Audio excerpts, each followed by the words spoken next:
What's going on, everyone? Welcome back to the show.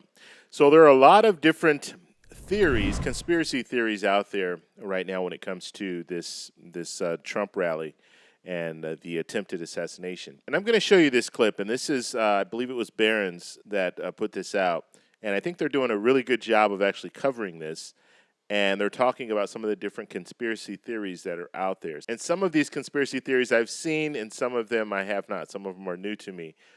But on Twitter, the good thing about Twitter is you can get information really fast. But the bad thing about Twitter is sometimes that information, I'll say about 50% of the time, that information is not correct. And it's just people creating these conspiracy theories and putting out false information.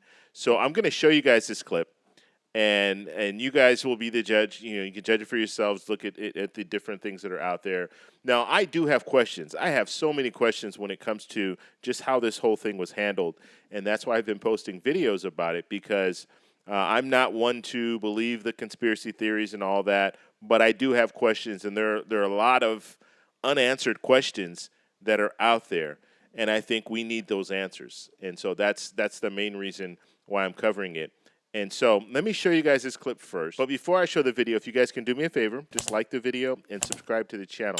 Okay, so let me go ahead and flip over to the screen here. Now, I might stop it and talk a little bit about some of the different conspiracy theories that they're mentioning. So here we go. In the immediate aftermath of the attempted assassination of Donald Trump, misinformation and conspiracy theories spread rapidly online. It took authorities roughly 8 hours to publicly confirm the identity of the gunman because he was not carrying ID.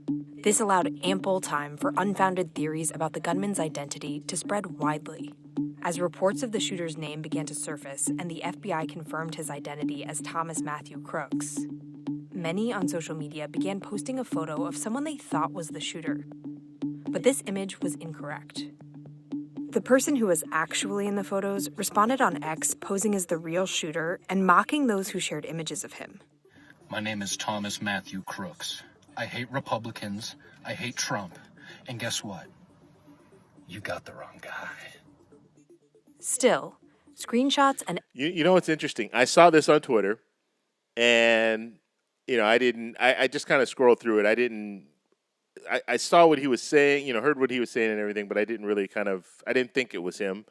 And so I didn't continue on. But you had millions and millions of people that viewed that same video clip that I saw on Twitter.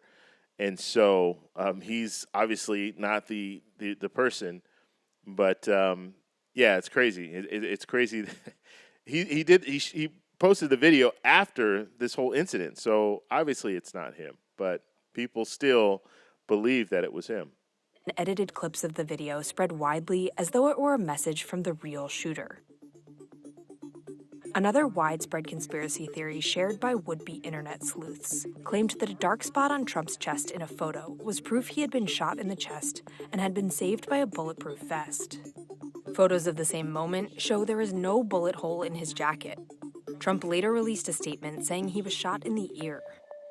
This unfounded theory was viewed millions of times after being shared by several popular accounts. And just, it's so easy to Photoshop things nowadays. And now we have artificial intelligence, we have AI, so it can do even more and more convincing photos. But that's such an easy Photoshop. Just put a little, you don't even have to Photoshop that. You just put a little mark there, and people will believe that he was shot in the chest. When you're ready, on you. Ready, move! This same moment also fueled conspiracy theories that the shooting was staged. In one post viewed millions of times, an ex-user claimed if there were actual danger, the Secret Service would not have allowed Trump to remain a target after shots were fired. Former Secret Service agents the Journal spoke to said the agents around the former president were acting in a way that was consistent with the agency's protocol. Hold on, your head is bloody. So we gotta move to the bus. They moved quickly to surround him and then worked together effectively to move him from the stage once it was safe to do so. The rush to establish a motive for the shooting also led to viral misinformation. X users claimed the video of a man shouting hateful comments about Republicans was of the shooter.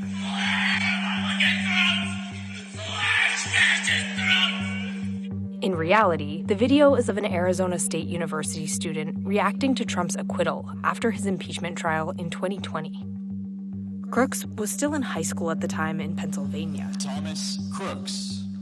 This video of Bethel Park High School's commencement ceremony shows him graduating in 2022. X did not respond to a request for comment.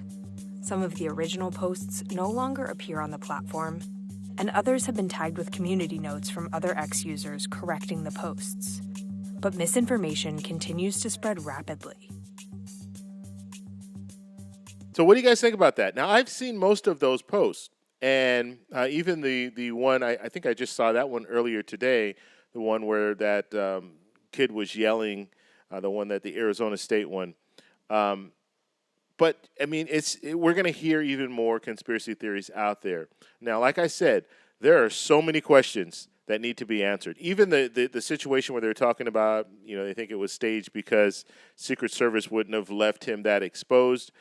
I just think that in reality, it was, I don't want to say it was poor training, but I'm just saying when it comes down to it, they acted, but they probably should have acted faster, but maybe Trump didn't allow them to because he wanted to raise his fist. He was asking them to wait and all this. Now, I know the Secret Service in a situation like that should take over, complete control, and just pretty much drag him out of there if they have to.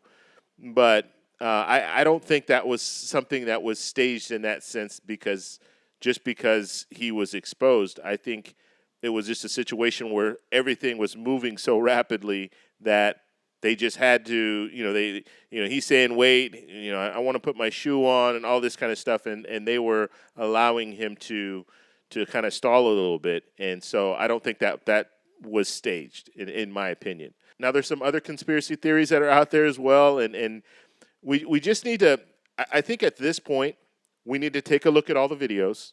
Okay, so if you are interested in this, I post videos every day, and we'll be talking about this. And next week, we're going to hear the Secret Service, the director of the Secret Service. She's going to be talking about this whole incident. And, well, we'll find out how much she talks about the incident, but she will appear in front of Congress to discuss this. And so in the coming months, maybe even a year, I don't know how long it's going to take, we are going to get more information when it comes to this whole situation and how we got to this point.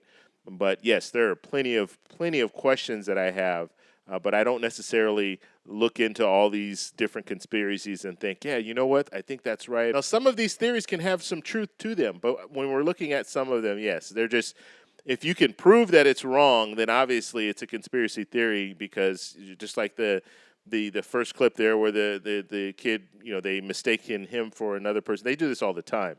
But they mistaken him for the actual shooter, and he came on and shot a video, and obviously he shot the video after this whole situation, and so that could be another conspiracy where the shooter they didn't stop the threat, they didn't stop the shooter, and the shooter is still living. That could be another conspiracy theory too.